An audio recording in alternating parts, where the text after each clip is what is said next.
Dr. Danielle Gamboa has been with Texans for Vaccine Choice really from the beginning.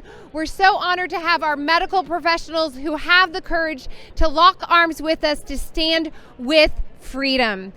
Thank you so much, Dr. Gamboa. Thank you, Rebecca. I wanted to make a few comments about what's going on as far as COVID for the children. What's happening in New York, where they're going to start giving it to toddlers.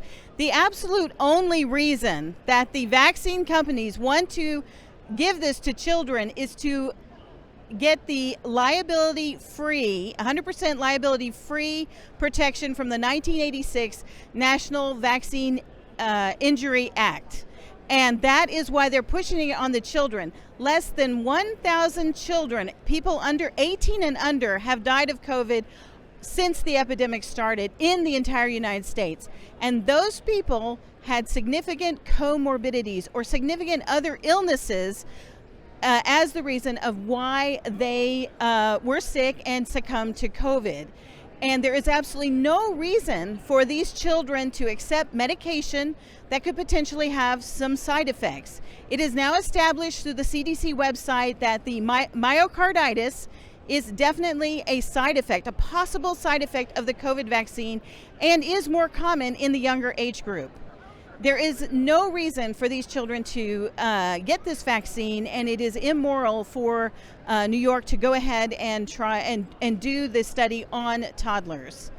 And so I wanted to speak to that in particular. And I've been with Texas for Vaccine Choice for a couple of years now. And so, do anybody have any questions about that? Questions about the children? Yes. How did your eyes get open to most medical doctors? Yes. How many hours roughly during the entire medical school do doctors get education on vaccines? We do get about the vaccines in general. It comes into the infectious disease classes, etc. So I would say we get a good number of hours. It's hard for me to say. Maybe we got 20 hours about it in the classrooms, and then of course it comes up in our pediatric rotations. So I trained at Baylor College of Medicine from 91 to 95, and when a child wasn't vaccinated, it was a side note on the social history, and we said, okay, well, when you're in the clinic, be sure to ask about it. It certainly was no issue about calling CPS or suspicion on the parents. What I tell people is I miss that class. I am so shocked at my colleagues who browbeat the parents over something that was a side note during my training. And then unfortunately I do have a vaccine injured child, and that's where my eyes got opened. And so. How long did it take to test this vaccine versus the vaccines that are on the schedule now, like traditional vaccines? So obviously this vaccine, they had in the works some vaccinations for coronavirus. I believe it is a veterinary vaccine, so there was already some work on it. But this vaccine, obviously they had to put special effort, and they had to rush it to market. I mean, there was a lot of political pressure on these scientists and researchers to put out something that would work, and they did the best they could. And so, but it was, we all knew the start of the epidemic. It was 1 year. 1 year is all they had, and that's really not enough time. As noted by the pediatrician, Dr. Paul Offit. Dr. Paul Offit, who usually is very pro-vaccine, at the start of the epidemic noted that this was not enough time to put out a safe vaccine, and that was astounding for him to say. Yes?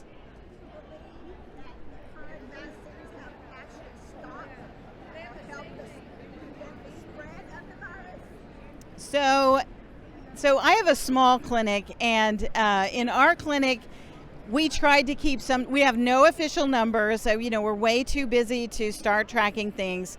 but it was really 1-for-1. We'd have one patient unfortunately go to the hospital who was unvaccinated. We had another one who was vaccinated. And so we did not see that in our clinic. And I will say, if you look at the numbers from the Texas Health Department with that huge Omicron spike from this past winter, knowing that I think up to 2/3 of Texans, if not more, are vaccinated, it doesn't show there's no evidence that the COVID vaccines worked well against the Omicron version of COVID. 17 years old, somewhere in that age bracket, get myocarditis, have to get a shot. I don't know the percentage of who suffered the side effects, but I did read an article by an epidemiologist who said that in the end, even though this is a potential side effect, that in the end it was worth it to vaccinate this younger population. And what I say is that epidemiologist has never stood by the bedside of a child with myocarditis. Medicine doesn't have an easy treatment for myocarditis. And anybody who says something like that is not a practicing physician or nurse or mid-level. And unless you've stood there, I don't think you have the right to say that. Yes.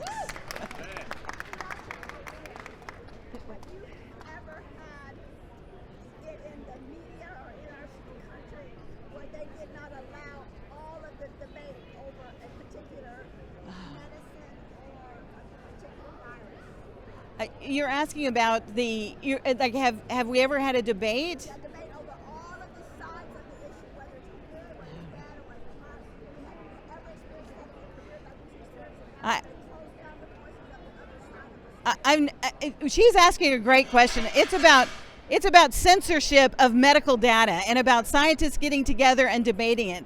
When I was in training, it was during the HIV infection, and we had many of a heated scientific debate. It was always fair game to bring up this piece of research versus that piece of research. The censorship that has been going on for the past 2 years has been remarkable, something I've never thought possible in the United States, to censor scientific data or to stop scientists and doctors who have an opposing opinion. This is not how I was trained, and this is not what I'm used to. I'm very surprised. That's a good question. So is it time to, any other questions? They've been great. Okay, I'm going to turn it back over to you. You can talk for as long as you want, Dr. Gamboa. So I'm not pushing you off the platform here at all.